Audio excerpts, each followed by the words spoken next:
Well, I'm going to present a paper on Smith as a sine qua non for any institute for history of economic thought.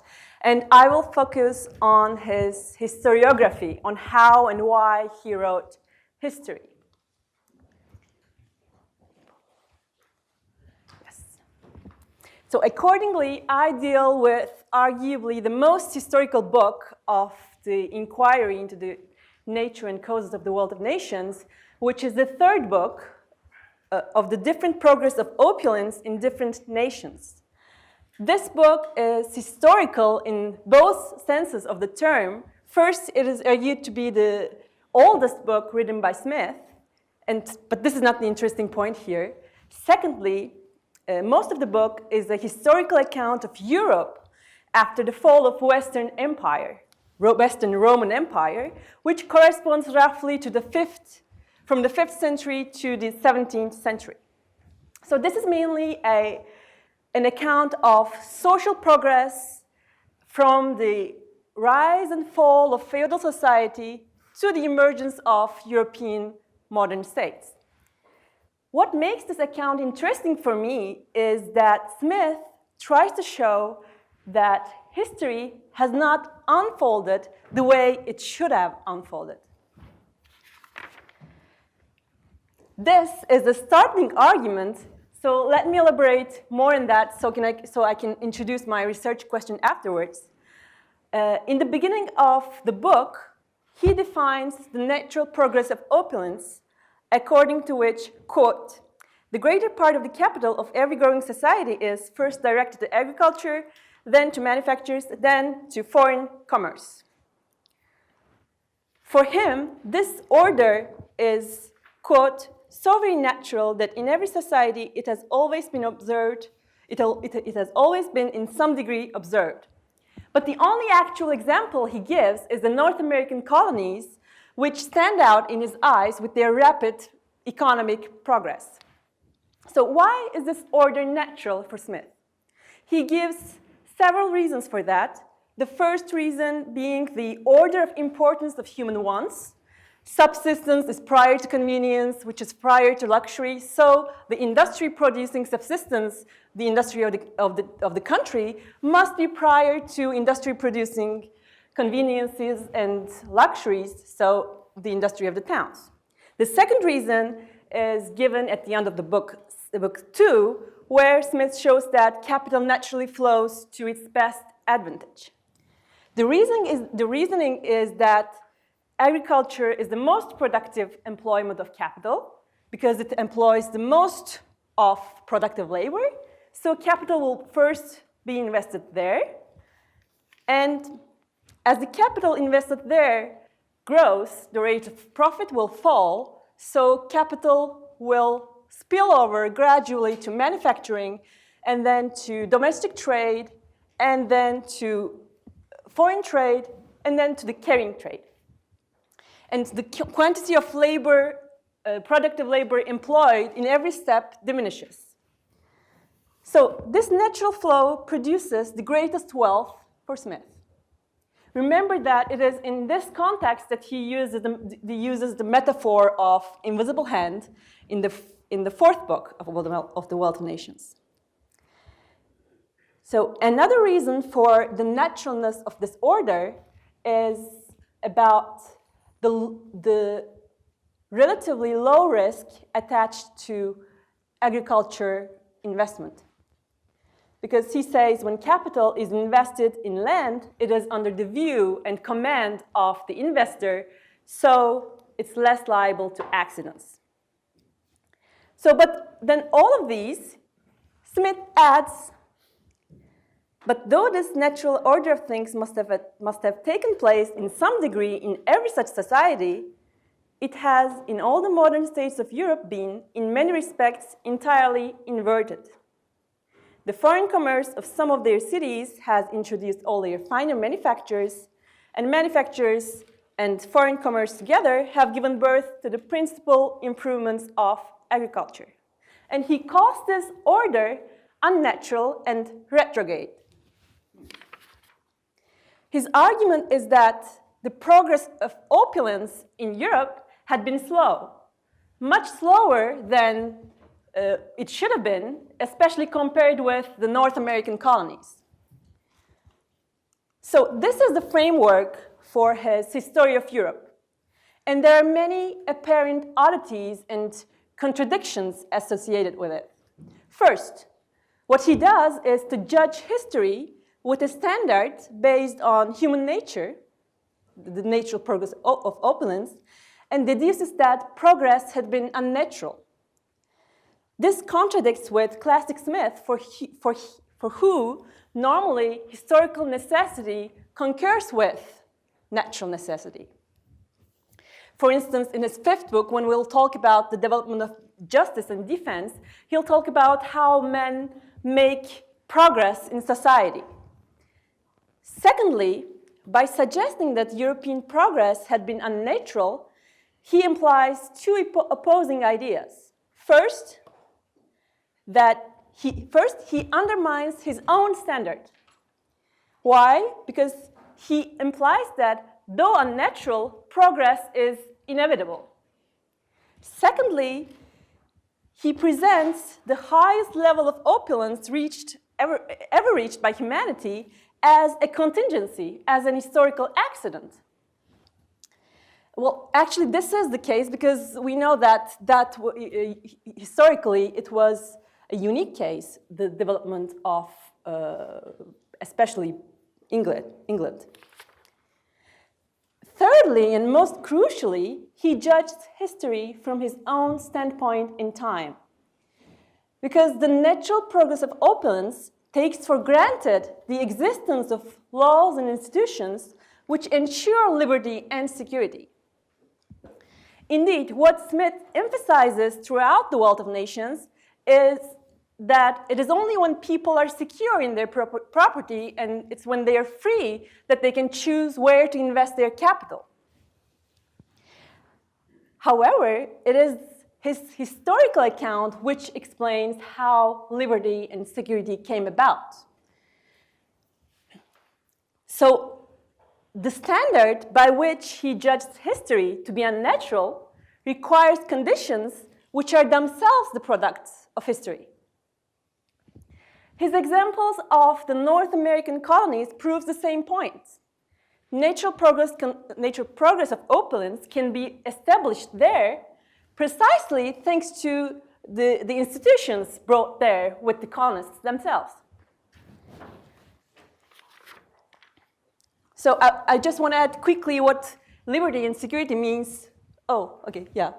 What liberty and security means for Smith and Hume, it's mostly security of property and freedom of individuals under the rule of law, which is guaranteed by the government.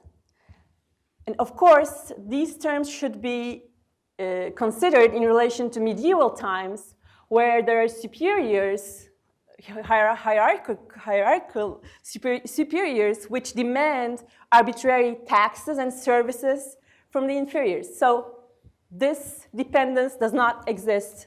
That's the definition of these two concepts.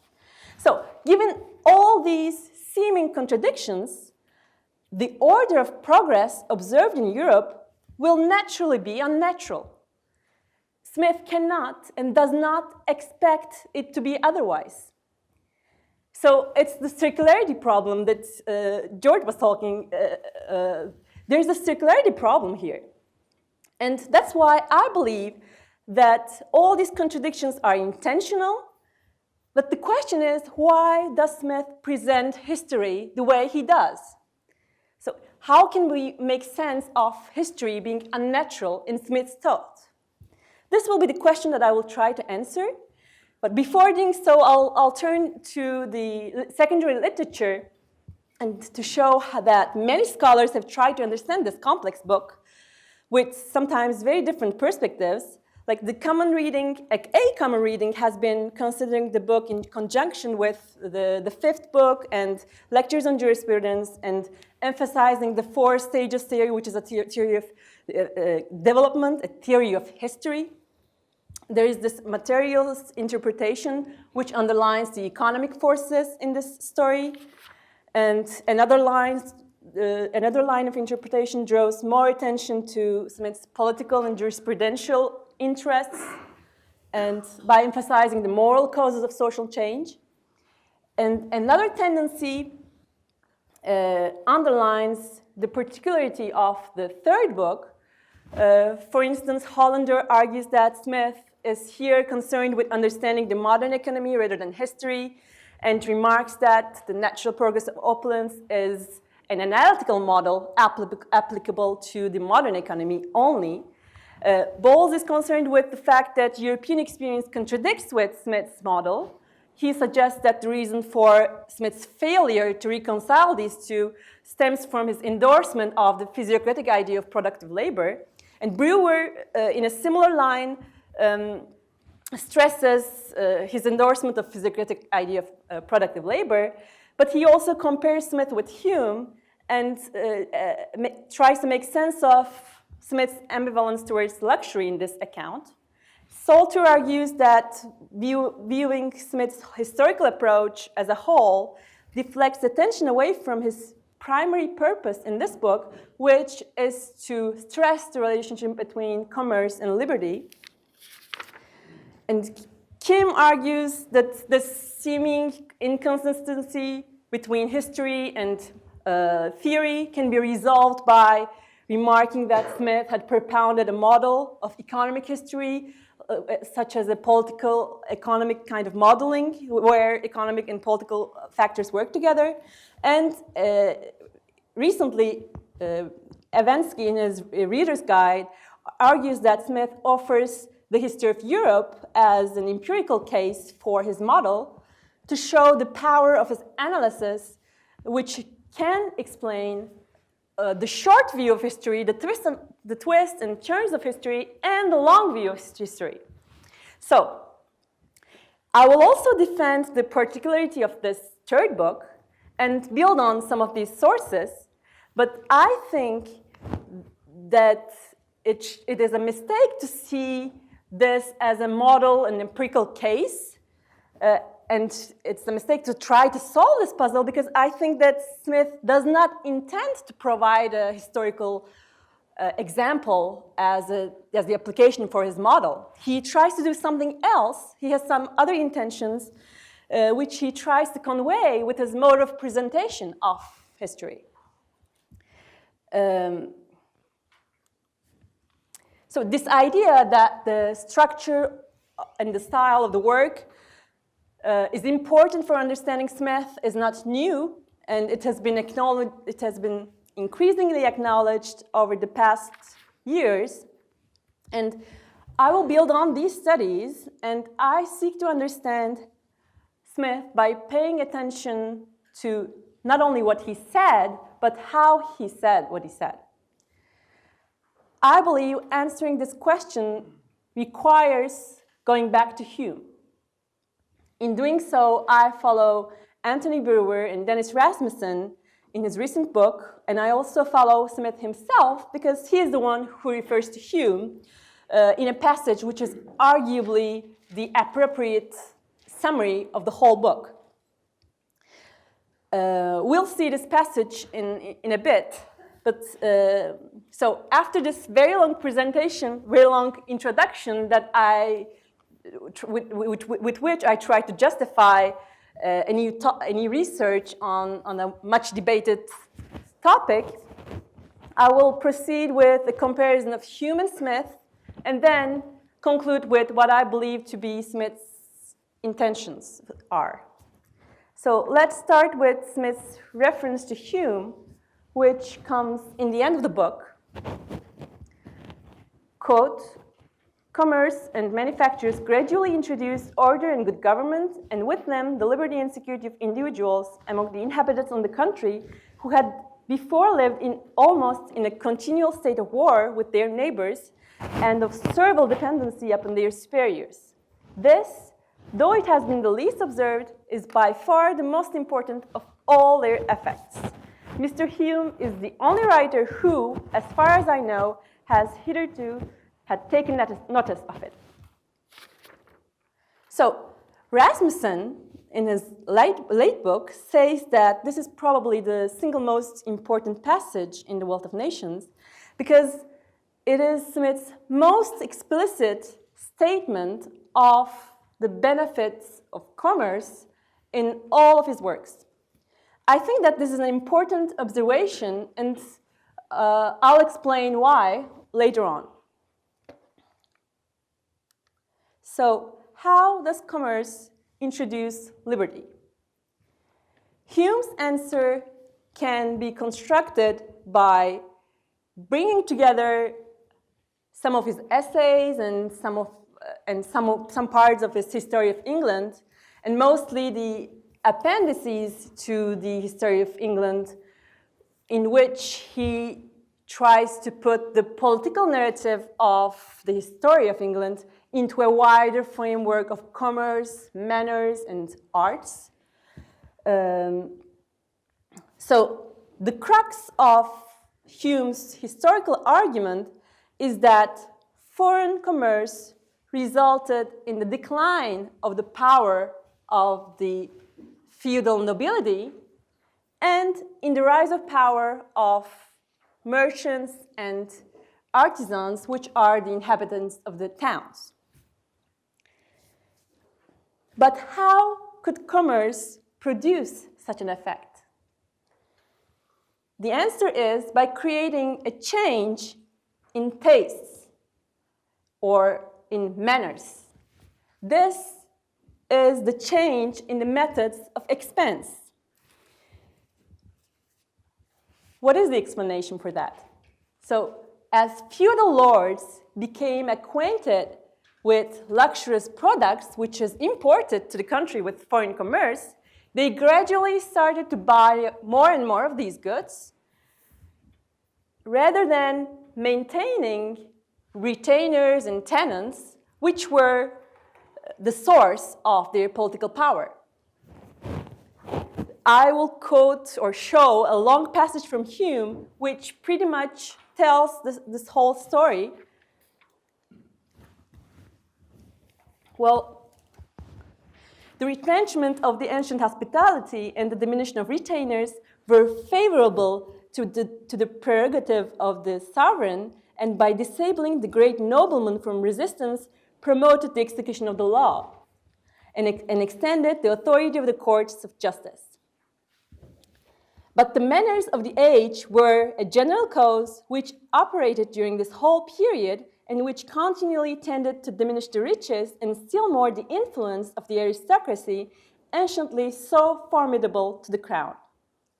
The habits of luxury dissipated the immense fortunes of the ancient barons, and as the new methods of expense gave subsistence to mechanics and merchants, the cities increased, the middle rank of men began to be rich and powerful, the prince, who in effect was the same with the law, was implicitly obeyed. So he says the change of manners was the chief cause of the secret revolution of government. In The Wealth of Nations, Smith takes the same story, and he will talk about this political revolution as the greatest importance to the public happiness, and he will stress the actions of great proprietors and merchants on the other hand, and by stressing that they, without knowing, contributed to this political outcome. But Smith does more than accepting the political history of Hume. He also accepts Hume's idea that foreign commerce had been the catalyst for economic development. First, it encouraged manufactures, and then it encouraged agriculture. The story is intricate, but I do have the time, so I'll tell this. So, how does it affect manufacturers?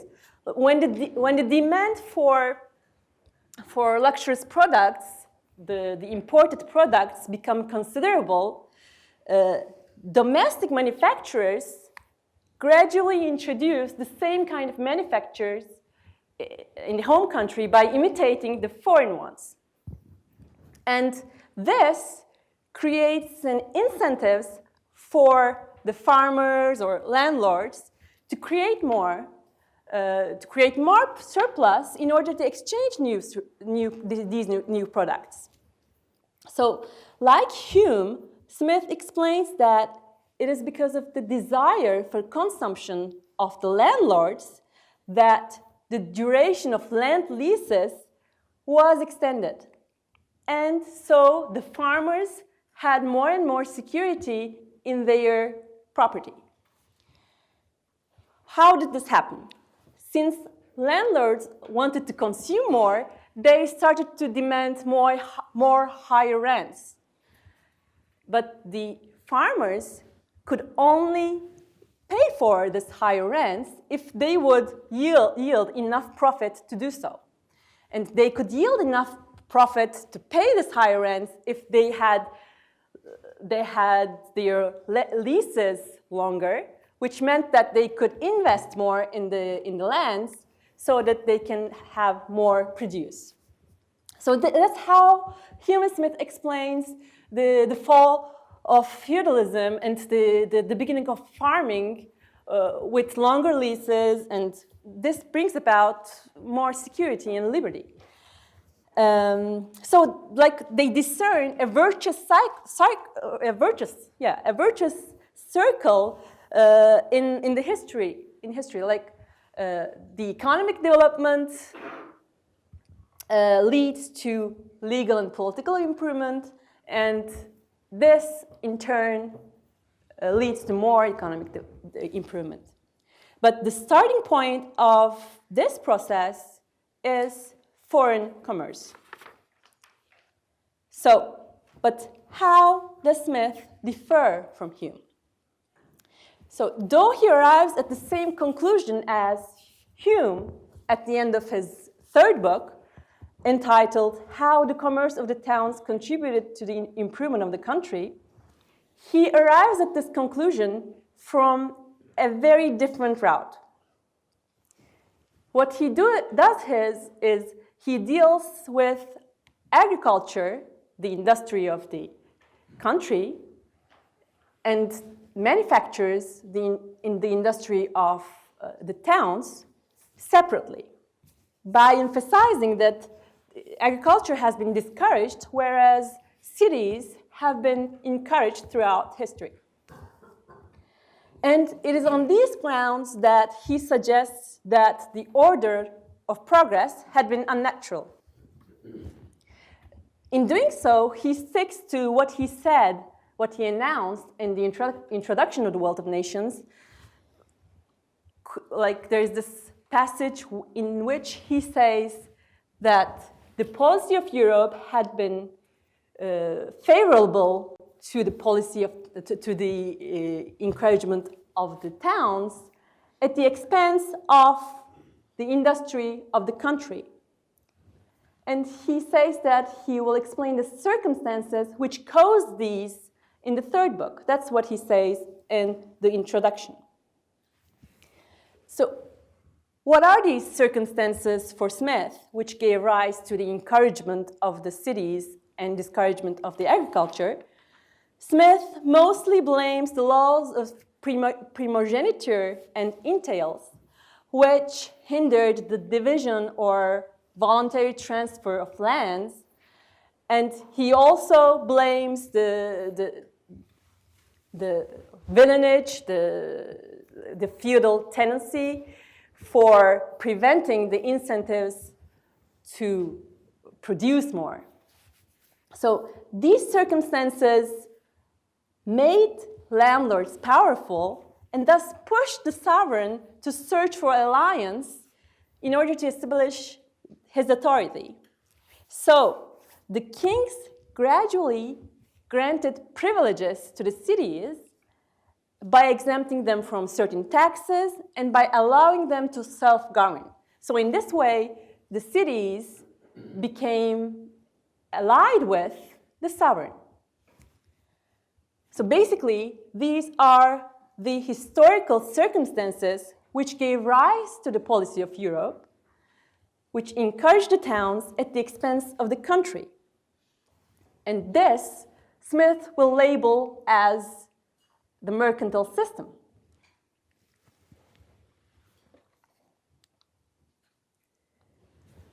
But what he does not say in the introduction is that these are the same circumstances which gave rise to progress, political and economic progress. He does the same thing by constructing the third book in the same way. Like, what I mean is that the third book, the arrows were not like that beforehand, sorry. So in the third book, the content of the book emphasizes how these circumstances paved the way for progress, like more liberty, more security, more economic development. But the way he presents and structures his narrative stresses the deficiencies and the flaws. So in the content of the book is about a praise. It's like a praise of foreign commerce. It's how the foreign commerce brought about more economic development. So my suggestion is that it is in order to water down the historical importance of foreign commerce that Smith had recourse to the natural-unnatural framework. And in doing so, he dared to suggest that history had been inverted. So why do I say he dared to say that? Because though not like Hume, Smith was actually a very serious historical thinker. But in this third book, he is not taking history seriously enough, because his unnatural framework offers some kind of a Whiggish history, like history which moves towards more and more perfection, as he implies with his natural progress opulence. But this is totally at odds with Hume, because the main reason Hume wrote History of England was to criticize the Whiggish history of reading English advance towards the march, like a march towards more and more liberty. So, but why did Smith need to water down the importance of foreign commerce? Why would he need that? Well, this, of course, has to do with his attack on the mercantile system. Let's remember that the book 3 comes right before the book 4, where Smith studies what he calls the mercantile or commercial system. And he also studies the agricultural system, the physiocracy there. And according to his definition of the mercantile system, one of its most important features is to implement regulations on foreign commerce that secure a net inflow of precious metals. So it's mostly about securing an excess of exports, and that's how Smith defines mostly the mercantile system. He talks about lots of privileges and the companies also, but the main idea is this. But here, why would Smith be against foreign commerce? Because after all, we know that he is in favor of international trade as long as it's free and not regulated. Well, I believe that Smith also attributes the importance given to foreign commerce to mercantile thinking. This maybe is not stressed enough because Smith does not explicitly say it, like he does when he accuses the mercantilist of confusing wealth and gold and silver. But the fact that he thinks so is evident in a passage where he explains how the physiocrats exaggerate the priority of agriculture in order to criticize their enemy, which was the French mercantile system, which was mainly concerned with the encouragement of domestic manufacturing. Here he says, if the rod be bent too much one way, says the proverb, in order to make it straight, you must bend it as much the other. The French philosophers who have proposed the system which represents agriculture as the sole source of the revenue and wealth of every country seem to have adopted this proverbial maxim, and as in the plan of Mr. Colbert, the industry of the towns was certainly overvalued in comparison with that of the country, so in their system it seems to be as certainly undervalued.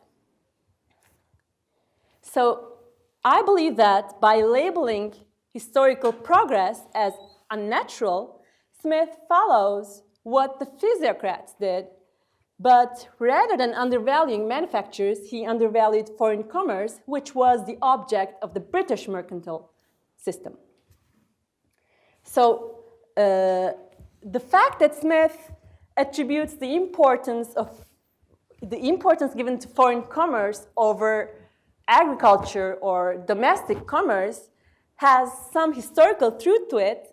And here's a quotation from William Petty, who says that there is much more to be gained by manufacture than husbandry, and by merchandise than manufacture. A seaman is in effect 3 husbandmen. So this is where the comparison of Smith and Hume becomes essential. Because though they share the same historical explanation, Smith does not share Hume's, in Maria's words, complete, almost blind reliance on commerce and trade as the source of economic growth. So, to conclude, I argue that Smith's aim in this book is not to make a contribution to the history. He endorses the causal connections already established by Hume, and he discards many of them. He discards many of the ecclesiastical, religious, and military institutions which have great part in this history of medieval times, for example. But he endorses Hume's history, but still, his contribution is not to make, his aim is not to make a contribution to history, but it is the historical part of the book which is important, because it's here that he can show how commerce and how economic progress has effect on political institutions, and how political institutions are the essential preconditions for economic development. So it's a very important topic for Smith. But this history of Europe, which praises foreign commerce, does not fit into his aim of attacking the mercantile system. So hence, his presentation of this, his weird presentation of the subject. And I believe that this reading fits into a broader appreciation of Smith's critique of the mercantile system, which is more theoretical and conceptual than empirical, and sometimes only rhetorical. Because except in the particular case of the East India Company, Smith does not seem to succeed in showing that mercantile policies had been really detrimental in Britain or in the North American colonies. Well, it may be because this clashed with his simultaneous attempt to make a positive case for economic progress. And in this regard, too, his history is misleading, because his history shows that how different order of people pursuing their own interests gave rise to the mercantile system, which is not at all what he wants to endorse. So thank you, and I appreciate all your comments.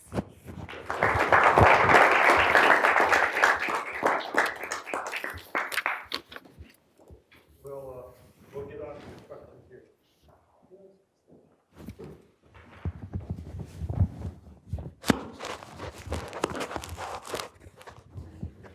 Yeah, we're using, at least over here, we'll share the new technology.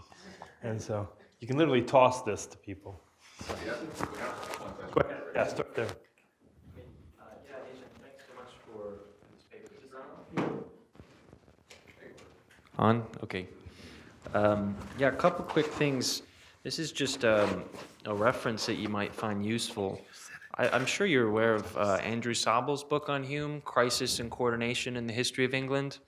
Mm-hmm. He's got a really fantastic chapter on the transformation of interests that led to the downfall of feudalism, which is really nice. So it is true that it was a matter of changing tastes, but I think in some respects it's also important to note that the change of tastes is coextensive with a change in interests. And so there's a story about new products being introduced that gave the feudal lords something else to do other than lord over their dependents, like read books, for instance, and having these other sorts of activities led to a change in the structure of their interests, which then led to a change in taste. So anyways, that might be helpful.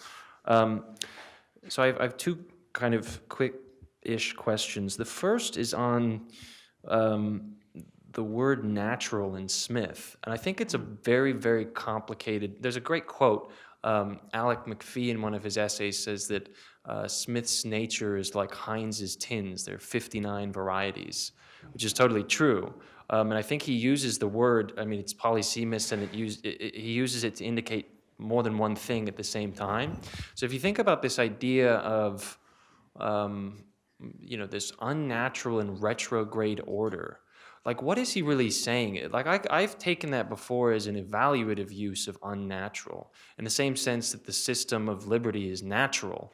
In some respects, it's not natural at all. We don't see it in the world, really. I mean, there are aspects of it that are quite natural in a sense, but empirically, we don't really observe it in any societies. And in the same way, mercantilism is quite natural, and he sort of makes that explicit in his treatment of the mercantile system. It's a product of people's interests, so the merchants have a sense that these policies are good for them, and the state will appreciate them as well.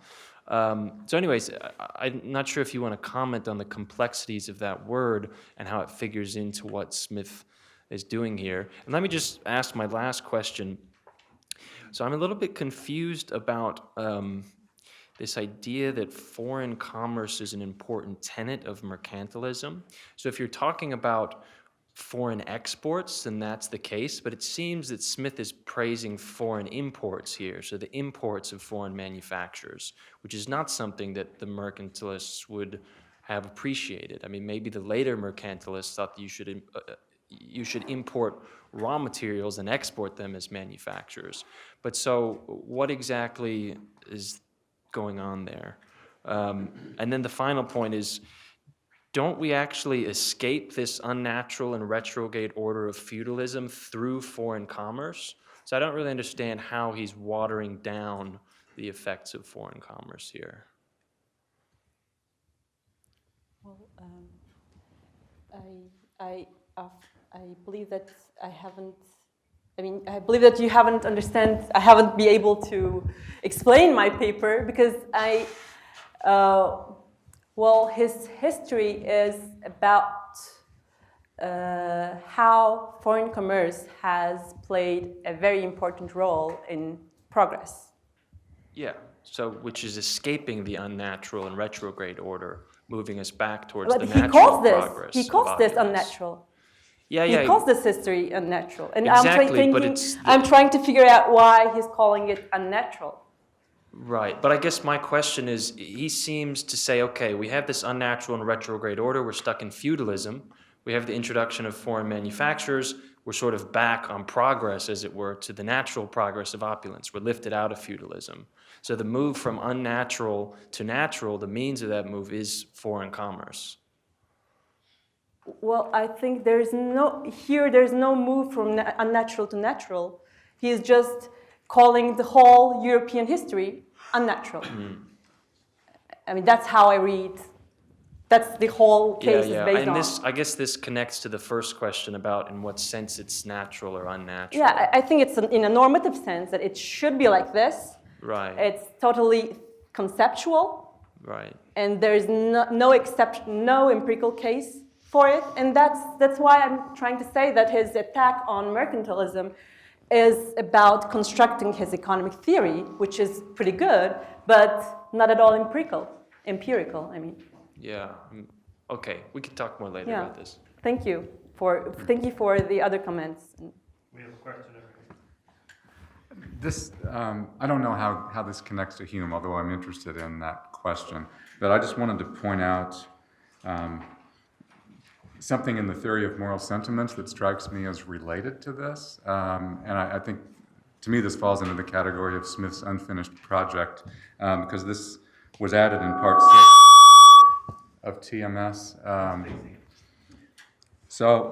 But this idea that, once there is sufficient rule of law to provide, to support liberty and security, to support people's mobility, that one of the things that happens is that people are no longer bound by the tyranny of blood ties and tribe and clan and can migrate from the countries to the cities. But the way Smith speaks about it in the theory of moral sentiments in that part 6 is that people have the freedom to specialize not just in their commercial labor, but in their non-commercial labor, in the order in which people give their care and attention to others.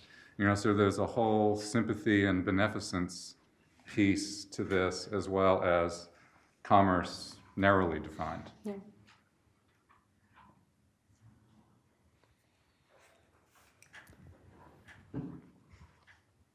I think it's the part that Smith added after to the edition, and that I think it would be very interesting for me to add that to this story. Yeah. Well, the language is strikingly similar. I guess chronologically, that bit of the TMS would have been written after the text you pointed to. Because it's much more pessimistic. I mean, not pessimistic, but he's talking about moral corruption also in that, I think, in that... Not in that particular, that comes earlier. Yeah. But thank you. Well, thank you.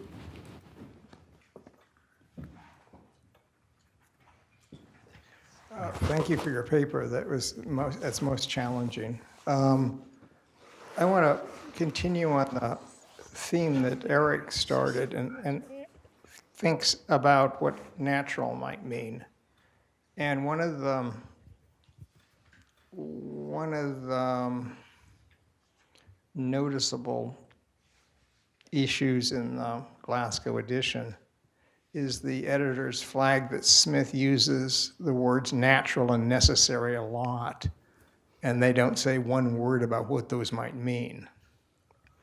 And that the one person I think who actually is helpful here is Arthur Pryor.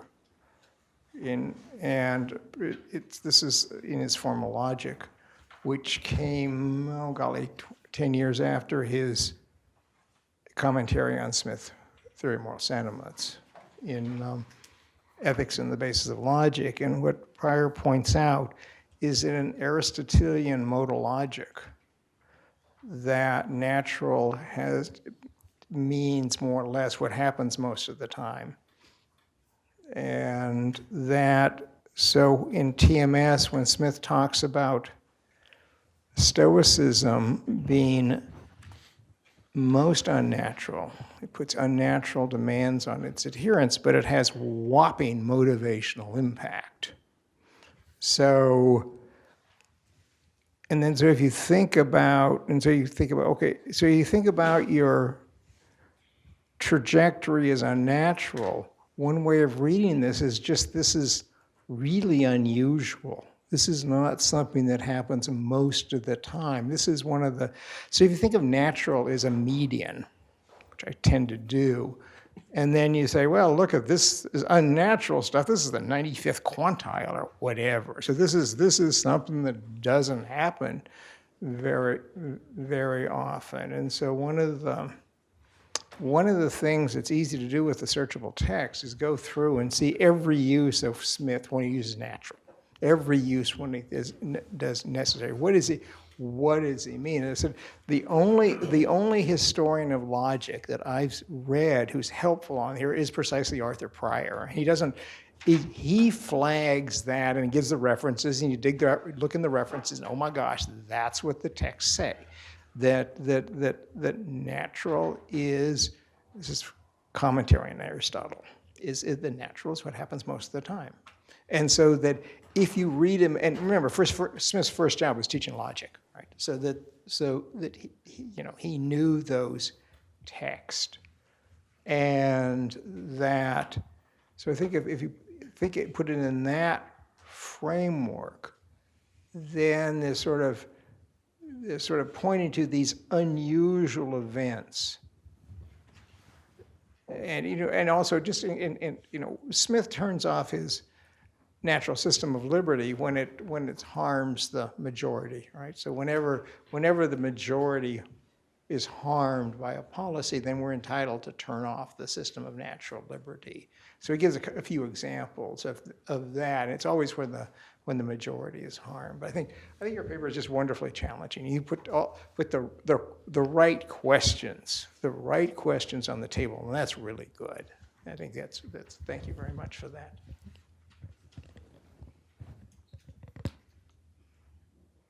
Well, thank you for your remarks. I have to. Yeah. The general reaction to David's comments was, thank you, I have to think about that. Or just quote my co-author, shut up, she explained. So the next most recent thing that I've read, which isn't to say it's that important, but it might be, is Weingast has a new chapter on this book of The Wealth of Sentiments. And so that may be valuable to look at. And from the Weingast-Wallace-North kind of perception, right, and tying it back to Smith's ideas related to commerce on the Danube, we have the situation where there are multiple levels of rent seekers, and what the king does is they cut out the middle level of rent seekers, right? And so by reducing the amount of rent seeking going on, we end up with greater productivity overall. So I don't know much more about it than that, but that's another direction to look into this. Thank you. I was surprised in the list of your references not to find Istvan Hunt work on and the debate rich country, poor country, and so I wonder whether it was just you left it out or just should be in it. Yeah. Okay. I thank you. I think I took it for granted. Yeah, Yes, I mean, yes, but- it's so yeah, but that- important. Yeah. Thank you. Okay. What do I do with this? I don't have any more over here right now. Brad? Yeah, I don't want to offer an alternative interpretation, but one that might could be woven into what you say. Through my entire career, I started my undergraduate seminar in the history of economic thought with book 3 of The Wealth of Nations, and then would go back and read through the book from that point.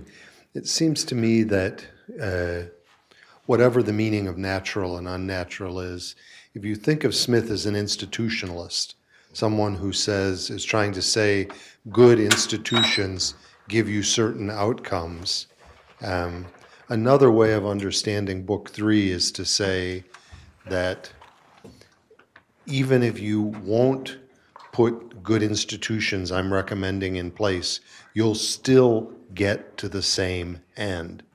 So you get your choice. You can do it the easy way and you can get to wealth quickly, or you can do it the hard way and get to wealth slowly. But one way or the other, you'll get there. So you can take my way, which will get you there, or you can let these old bad institutions be there, but the human propensity to seek its own advantage will, in the end, propel us to the same place. And so from that institutional framework, going back, then Hume becomes useful for him in making a different kind of argument. You said at some point, why does he do this? Why does he structure his history this way?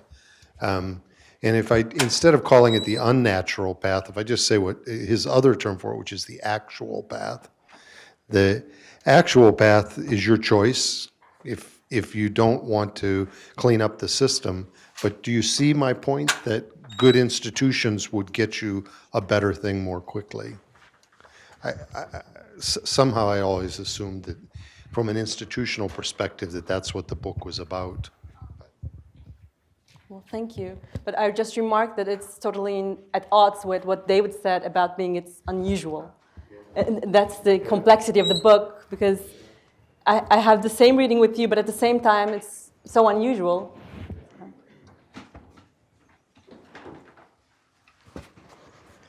We've got over there.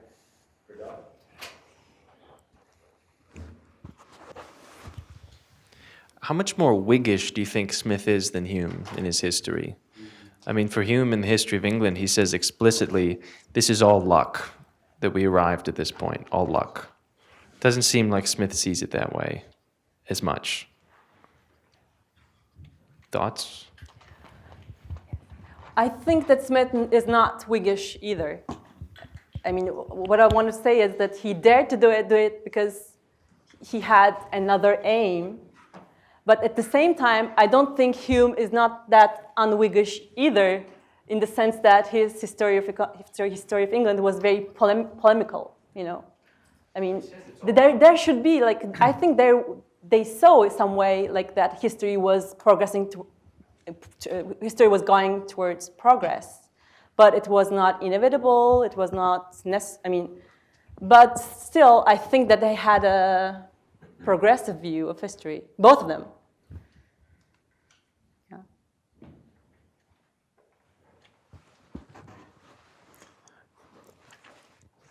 Barring any other questions, we have a few more minutes for break and start again soon.